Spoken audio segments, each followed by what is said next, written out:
क्या आपको पता है कि भगवान श्री गणेश को भी श्राप मिला था? पर कौन था जिसने ये श्राप उन्हें दिया? क्यों दिया? और भगवान श्री गणेश के भोग में देवी तुलसी का प्रयोग वर्जित क्यों माना जाता है?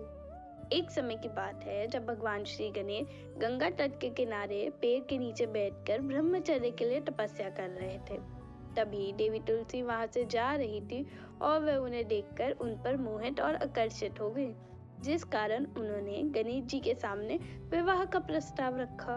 परंतु भगवान श्री गणेश ने बहुत ही प्रेम से उस प्रस्ताव को मना करा और कहा कि देवी, मैं ब्रह्मचर्य के लिए तपस्या कर रहा हूँ और मैं कभी विवाह नहीं करूंगा।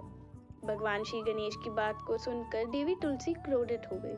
उन्हें लगा कि भगवान ने उनका अपमान करा है और उन्होंने गणेश जी को यह श्राप दिया कि उनके 2 विवाह होंगे और वे विवाह अवश्य करेंगे। देवी तुलसी के श्राप को सुनकर गणेश जी शांत रहे और उन्होंने प्रेम से कहा कि मैं तुम्हारे श्राप को स्वीकार करता हूँ तुलसी, परंतु तुम्हारे अभिमान के कारण तुमने मुझे जो श्राप दिया है, उसके बदले मैं तुम्हें ये श्राप देता हूँ कि तुम्हारा विवाह भी एक असुर से होगा। जब देवी तुलसी ने गणेश जी की बात को सुना, उनके श्राप को सुना, तो उन्हें अपनी भूल का आभास हुआ और उन्होंने गणेश जी से क्षमा मांगी। तभी गणेश जी ने कहा कि मैं अपने श्राप को कम तो नहीं कर सकता, ना ही उसको हटा सकता हूँ, लेकिन मैं तुम्हें ये वरदान देता हूँ तुलसी कि तुम एक पृथ्वी लोक पर दिव्य पौधे के रूप में जल्द ही जन्म लोगी।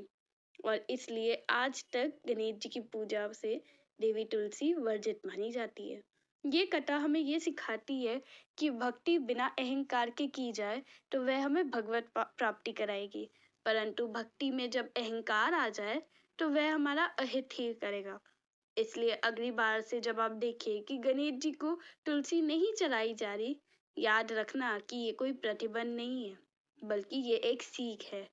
ये कथा हमें ये भी सिखाती है कि कुछ चीजें जो हमारे हित में नहीं होती, वह हमारे भविष्य में हमारे अच्छे के लिए ही होती है। जैसे गणेश जी का रिद्धि और सिद्धि साथ विवाह होना, जो उनके लिए एक आशीर्वाद के समान माना गया।